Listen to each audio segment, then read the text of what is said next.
Opening in 2003, the Downtown Aquarium is Landry's flagship property in the Houston area. With a collection of rides, a decent aquarium, and a solid restaurant with great views of, you guessed it, an aquarium, this is a shining star for the city of Houston. Especially since, with the closure of Astroworld, Houston was left with a very few permanent amusement parks. But, from a thrills perspective, is it worth stopping here? Find out in this review of the Downtown Aquarium. The project started in 1999, as the city of Houston was looking to repurpose the old Central Waterworks in Firehouse No. 1. And Landry's Inc. stepped in and won the bid to reimagine this area. The old Central Waterworks building became the Shark Aquarium that you can visit on the Shark Voyage train ride, and the main restaurant is located on the second floor of the old firehouse. The third floor is a private event space that can be rented out, and the first floor is home to the main Aquarium Exhibits. When the property opened, there was also a second, more casual restaurant where the Ray exhibit is now. Despite visiting many times as a kid, I never ate at this restaurant since we always chose to dine in the fancier experience upstairs, which was likely the choice of most guests and why the redundant restaurant was replaced over time. In the many times that I've eaten here, I don't remember the food being excellent. Normally solid, but I prefer dining here because of the experience, not necessarily the food. But my most recent meal was excellent, and some of the best seafood that I can remember having. The prices are a bit more on the steep side, with an entree costing around $20 to $30 a piece. Though pricey, it is in line with any similar fancy restaurant, and the atmosphere, at least for me, more than compensates for the price, since you can look into the massive aquarium while you eat. As a kid though, I did run a $15 drink tab since they charged me for each refill of lemonade without clearly explaining this to us. Though I believe in my more recent visits, the lemonade has moved to being on the free refill list. As for the aquarium, it is of decent quality for something built about 20 years ago. I've been many times between school field trips, meeting people here, or otherwise just wanting to experience this place. Sometimes I remember being mesmerized and really enjoying all the various exhibits. Other times, it's a nice experience, but just isn't anything super special. After being spoiled by Vinwonder Fuquo's massive aquarium, I can't help but feel that this one is a bit dated and not as massive as it could be, and is only a slight upgrade over the dated aquarium at King Mongkut's Memorial Park of Science and Technology in Thailand. There is a small entrance aquarium to help get you excited about what is to come, which oddly isn't listed as one of the areas of the actual aquarium. Then you have a nice bayou exhibit with alligators lying about. The shipwreck is your first real taste of actual aquariums with fish, so get your fill in here if you're looking for those fishies. Next, the rainforest has a nice mix between fish and other tropical animals. The Sunken Temple has some nice big aquariums, but also some really cool side cases with snakes and other animals. These are pretty cool to look at, though I'm kinda glad there's thick glass between me and them though. The underwater rig is just one big aquarium as you walk to the Discovery Zone. The Discovery Zone used to be a lot bigger, with the rays located in here, but it has since been scaled back, especially with the addition of the tigers.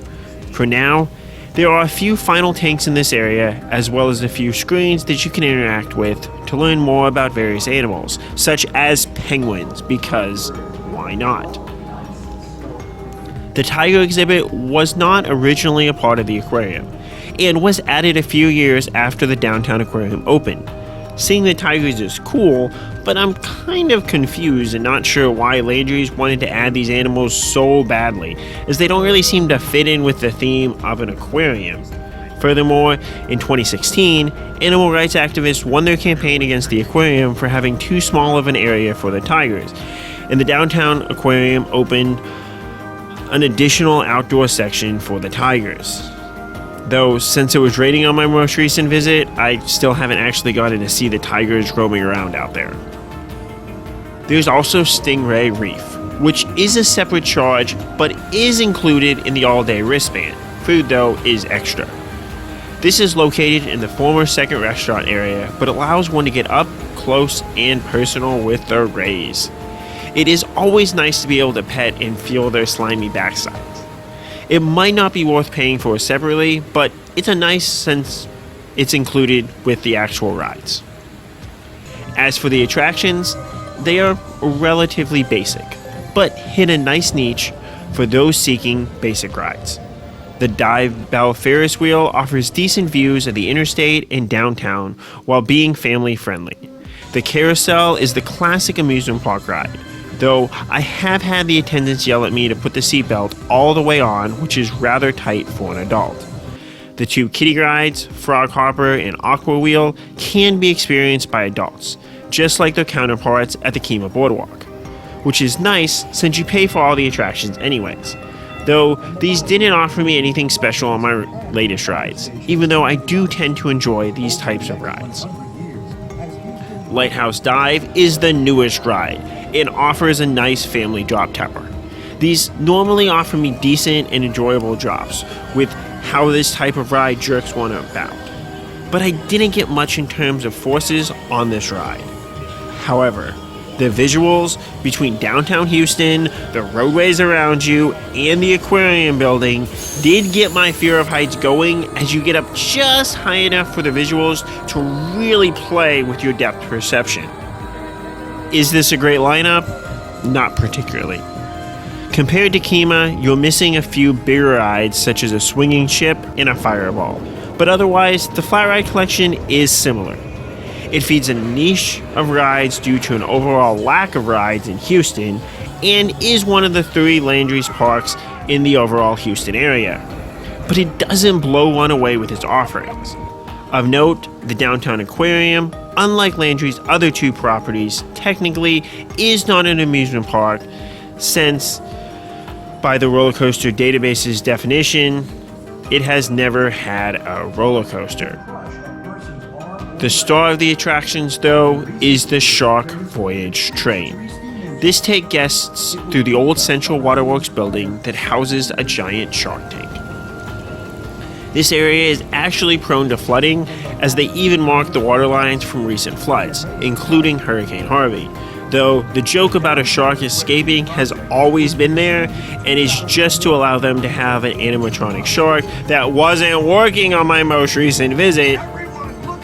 As for the tank itself, it's pretty cool being on a train and surrounded by so many sharks in a rather small aquarium.